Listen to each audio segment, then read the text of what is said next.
उसके घर आकर मुझे मालूम हुआ कि ये सब तो उसकी बेटी ने नाटक किया था, झूठ बोला था ताकि मैं उनके घर आऊं, क्योंकि मैं उनके घर कभी नहीं गई थी।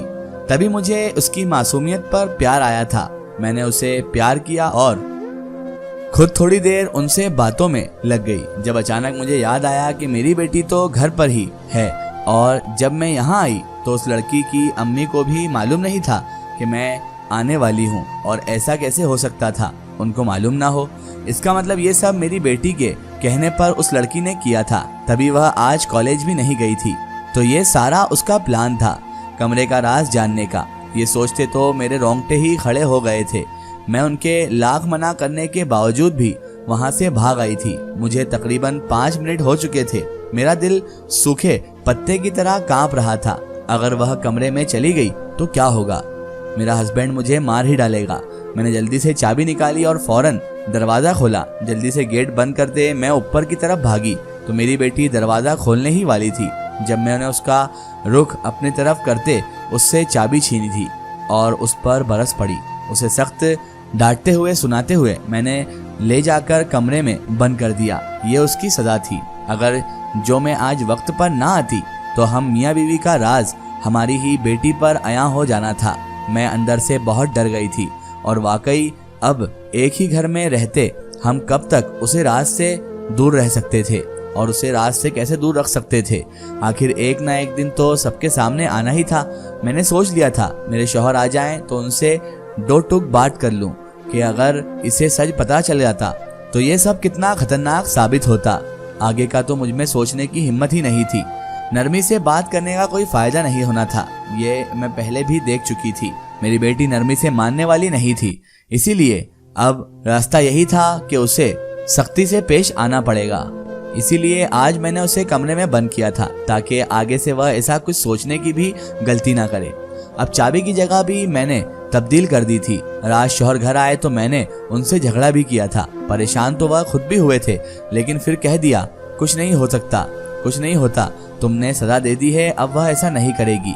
इसका साफ मतलब था वह कुछ भी नहीं कर सकते थे इस मामले में और मैं उनकी वजह से कुछ नहीं कर सकती थी। लेकिन मैं इतना जानती थी मेरी बेटी अब बाज नहीं आने वाली है, वो उस कमरे में जाकर ही रहेगी। अब तो वह और कोशिश करेगी जानने की कि कमरे का आखिर कौन सा राज ऐसा है जिसकी वजह से उस तरफ जाना भी मना कर दिया गया है। अब मैं कड़ी नजर रखने लगी थी अपनी ही बेटी पर और वह चाहकर भी कुछ ना कर पाती। दिन गुजर रहे थे, कमरे को लेकर मेरे दिल का खौफ भी बढ़ रहा था, किसी को पता ना लग जाए और एक जगह चोर सी भी हो जाती थी जब कोई पूछता कि उस कमरे में आखिर है क्या। लेकिन इस राज की हिफाजत खुद से ज्यादा करनी थी, ये मैं अच्छे से जानती थी।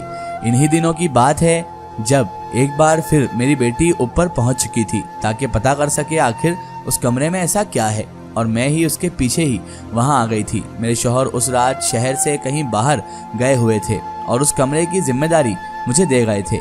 अब तो आहिस्ता आहिस्ता ये बात मशहूर हो चुकी थी कि हम अपने घर में कुछ बहुत कीमती छिपा कर रखे हैं और मुझे हर वक्त डर रहता था कि कोई आकर जवाब तलब करते तो मैं क्या कहती और मैं क्या कहूंगी। आखिर मेरे पास तो कहने के लिए भी कुछ नहीं था। ये राज तो अब मेरे लिए मुसीबत साबित हो रहा था। एक रात अचानक हमारे घर 2 डाकू घुस आए तो वह मेरी खूबसूरत जवान बेटी को देख के अपने साथ घसीटने लगे तो मैंने उनके कदमों में गिरकर उनसे रहम की भीख मांगी। अचानक उनकी नजर उस सोने के ताले पर पड़ गई और वो बोले, मैं तेरी बेटी को इस शर्त पर छोड़ूंगा कि अगर तू मुझे इस कमरे की चाबी दे दे। ये सुनते ही मेरा रंग फक पड़ गया था और क्योंकि वहाँ खजाना नहीं बल्कि मेरा और मेरे शौहर का एक राज दफन था और यूं मुझे इस मासूम डाकू जो कि नहीं जानता था उस कमरे में उसकी क्या हालत हो सकती है, उसे चाबी देनी पड़ी। मैं चाहकर भी उसको रोक ना पा रही थी और मैंने कांपते हाथों से उसको चाबी दे दी और जो ही उसने वह दरवाजा खोला और वो दोनों अंदर गए, उसके बाद उन दोनों की चीखें सुनकर हम दोनों माँ बेटी भी घबरा गए। मेरी बेटी तो पहले ही डरी हुई थी और रोने लगी। वह दोनों भागते हुए कमरे से बाहर भागे थे, फिर घर से ही निकल गए। शोर की आवाज सुनकर हमारे पड़ोसी भी घर आ गए थे। मुझे जरा भी होश नहीं था कि मैं किसी को कुछ बताती या रोकती। ऊपर कमरे का दरवाजा खुला होने की वजह से अजीब सी आवाज सुनते ही मेरा भी सख्ता टूटा था, लेकिन उससे पहले मैं जाकर दरवाजा बंद करती वह लोग ऊपर की तरफ गए थे और आगे का मंजर देखते ही उन सब की भी चीखें निकल गई थी। उससे पहले मेरी बेटी भी देखती मैंने जल्दी से दरवाज़ा बंद कर दिया और बाहर से दोबारा ताला लगा दिया। कमरा साउंड प्रूफ होने की वजह से कोई आवाज़ अब बाहर नहीं आ सकती थी, लेकिन जब वह डाकू भागे तो दरवाज़ा खुला ही रह गया था, जिसकी वजह से आज हमारा सच सबके सामने आ चुका था। सुबह मुझे और मेरे शौहर को मोहल्ले की मीटिंग में तलब किया गया था, जहां सारे लोग मौजूद थे। मैं जानती थी अब उस कमरे का राज खुल चुका है। उस कमरे में क्या है सबको मालूम पड़ चुका है और सज़ा और जुर्माना तो अदा करना ही पड़ेगा। और हुआ भी वही था। सब लोगों ने मिलकर गवाही दी थी कि मेरे शौहर ने घर में ऊपर वाले कमरे में 2 शेर पाल रखे हैं। तभी वह किसी को भी अपने घर में ज्यादा आने नहीं देते थे और ऊपर का पोर्शन भी बंद रहता था। उनका ये शौक कितना खतरनाक था इसका अंदाजा मुझे था, लेकिन मैं मजबूर थी। मुझे तलाक की धमकी जो दी गई थी, इसलिए मैंने उनके साथ रोज रात 12 बजे तक वहीं होती थी। हम वहाँ रोज गोश्त लेकर जाते थे, जो कि उन शेरों की खुराक बनता था। वह पालतू शेर थे, लेकिन घर में रखने पर पाबंदी थी, इसलिए मेरे शौहर ने छिपकर यहाँ पाल रखे थे और कमरा भी साउंड प्रूफ इस्तेमाल किया गया था। इसीलिए तो मैं अपनी बेटी को भी जाने से रोकती थी, लेकिन वह नादान थी। अगर आज भी ये डाकू ना आते तो हमारा राज राज ही रहना था और ये सब ऐसे ही चलते रहना था। बात आग की तरह हर जगह फैल गई थी। शेर तो जब्त कर लिए गए थे और सजा के तौर पर एक भारी रकम भी देनी पड़ी थी। जेल की सजा से बाल बाल बचे थे हम लोग। वह भी हमारे कुछ अच्छे काम आड़े आ गए थे, वरना तो बहुत बुरा अंजाम होने वाला था हमारा।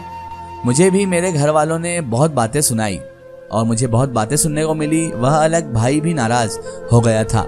बस मेरे शौहर थे जिन्हें अब भी कोई शर्मिंदगी नहीं थी। वह तो अब भी कह रहे थे पैसे चाहिए जितने ले लें, लेकिन मेरे बच्चे मुझे वापस कर दें। उनको शायद दिली लगाव हो गया था उनसे, लेकिन उनको ये बात भी जाननी चाहिए थी कि अगर वह यहाँ रहते या अल्लाह ना करे कभी हमारी बेटी को ही नुकसान ना पहुँचा देते तो वह क्या करते। उनके बच्चे हमारी रियल बच्ची को नुकसान पहुँचा देते। वो तो शुक्र था बंधे हुए थे, वो तो डाकू भी बचकर भाग गए, वरना लेने के देने पड़ जाते।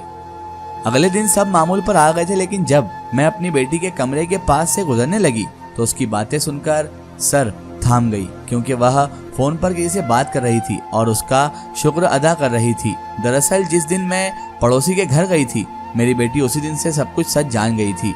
उसके बाद सब उसने ही ड्रामा किया था और वह डाकू उसकी ही सहेली के भाई थे।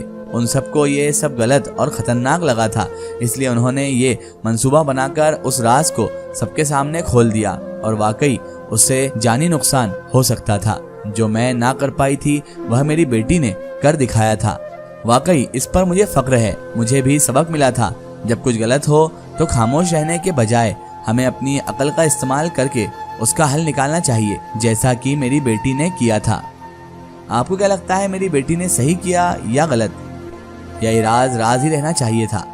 हमें कमेंट में जरूर बताएं।